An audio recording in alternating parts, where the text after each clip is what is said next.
Thiruvananthapuram Nagaroor വെള്ളല്ലൂരിൽ CPM നേതാവിന്റെ വീടിന് നേരെ ആക്രമണം. വെള്ളല്ലൂർ സ്വദേശിയും CPM വെള്ളല്ലൂർ ലോക്കൽ കമ്മിറ്റി അംഗവുമായ R. രതീഷിന്റെ വീടിന് നേരെയാണ് 12 അംഗ സംഘം ആക്രമണം നടത്തിയത്. ഇന്നലെ വൈകുന്നേരം 3 മണിയോടെ മാരകായുധങ്ങളുമായി പിക്കപ്പ് വാനിലെത്തിയ സംഘമാണ് ആക്രമണം നടത്തിയത്. സംഘം വീടിന്റെ മുൻവാതിൽ അടിച്ചു തകർക്കുകയും ജനൽ ചില്ലുകൾ പൊട്ടിക്കുകയും ചെയ്തു. ഈ സമയം രതീഷ് വീട്ടിലുണ്ടായിരുന്നു.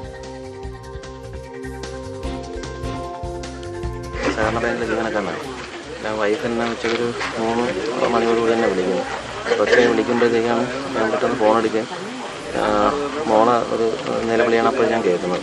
അപ്പോൾ ഞാൻ പെട്ടെന്ന് കാര്യം തിരക്കിയപ്പോൾ ഇങ്ങനെ ഈ ചുറ്റുവട്ടത്തുള്ള നമുക്കറിയാവുന്ന കുറച്ച് ആളുകൾ തന്നെ ഒരു 10-15 പേര് സംഘം ചേർന്നൊരു പിക്കപ്പ് വാനി വരെ വീട്ടിൽ കതവ് പൊളിച്ച് ജനലും അടിച്ച് പൊളിച്ച് വീടിനകത്ത് അതിക്രമിച്ച് കയറി ഈ എൻ്റെ വൈഫിനെ അടക്കം ഉപദ്രവിക്കുന്ന ഒരു സാഹചര്യം ഉണ്ടായി. ഇതാണ് നടന്ന സംഭവം. ഇതിൻ്റെ പിന്നിലുള്ള കാര്യങ്ങൾ എന്താണെന്നൊന്നും എനിക്ക് വ്യക്തമായ ധാരണയില്ല. ഇത് യാതൊരു പ്രകോപനവുമില്ല.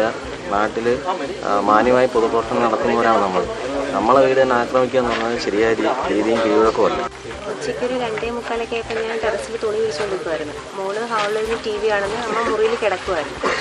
ആ സമയത്ത് വലിയൊരു സൗണ്ട് കേട്ടിട്ടാണ് ഞാൻ താഴോട്ട് വരുന്നത്. ഞാൻ താഴോട്ട് വരുന്നതിന് മുമ്പ് തന്നെ മോള് കരഞ്ഞ് മുകളിലേക്ക് വന്ന് അവളോട് താഴോട്ട് വന്നപ്പം ഹാളിലെ കതക് ചവിട്ടി തുറന്നേക്കുന്നു, ഹാളിലെ ജനൽ അടിച്ച് പൊട്ടിച്ചേക്കുന്നു, താഴെ ഉണ്ടായിരുന്ന കുറച്ച് ഗ്ലാസ് എല്ലാം അടിച്ച് പൊട്ടിച്ചേക്കുന്നു.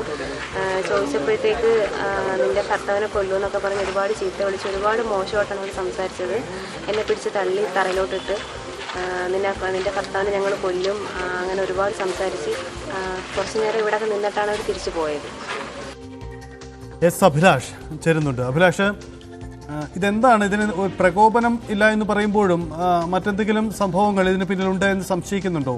ഇത്തരമൊരു സംഘം മാരകായുധങ്ങളുമായി എത്തുന്നതിന് പിന്നിൽ എന്താണ് സംഭവിച്ചത്? സൈദ്, തീർച്ചയായും ഈ സംഭവവുമായി ബന്ധപ്പെട്ട് ഇപ്പോൾ 5 പേരാണ് നഗര പോലീസിന്റെ കസ്റ്റഡിയിലുള്ളത്.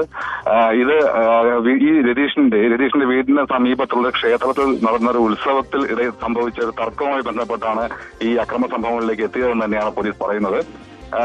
കഴിഞ്ഞ ദിവസം ഈ ഉത്സവ സ്ഥലത്ത് വെച്ച് 2 സംഘങ്ങൾ തമ്മിൽ തർക്കമുണ്ടാകുകയും അവര് സംഘർഷത്തിലേക്ക് പോവുകയും ചെയ്യുന്ന സമയത്ത് രതീഷ് ഇടപെടുകയും ഇവരുമായി ഒരു ഒത്തുതീർപ്പ് ചർച്ച പോലെ സംസാരിക്കുകയും ചെയ്തിരുന്നു. ഇതിനുശേഷം സംഘങ്ങൾ രണ്ടും അവിടെ നിന്ന് പിരിഞ്ഞു പോയെങ്കിലും അതിൽ പെട്ട ഒരു ഗ്രൂപ്പാണ് രതീഷിന്റെ വീട്ടിലെത്തിയതെന്നും വീടിന് നേരെ ആക്രമണം അഴിച്ചുവിട്ടതെന്നുമാണ് പോലീസ് പറയുന്നത്. ഇതിൽ തന്നെ പോലീസ് കേസെടുത്തിട്ടുണ്ട്. കൂടുതൽ അന്വേഷണവും ഇക്കാര്യത്തിൽ കേസ് നടത്തി വരികയാണ്. എന്തായാലും പോലീസ് അന്വേഷിക്കുകയാണ് എന്തുകൊണ്ടാണ് ഈ സംഭവം ഉണ്ടായതെന്ന കാര്യത്തിൽ അന്വേഷണം നടക്കുന്നത്. ചോദ്യപേപ്പർ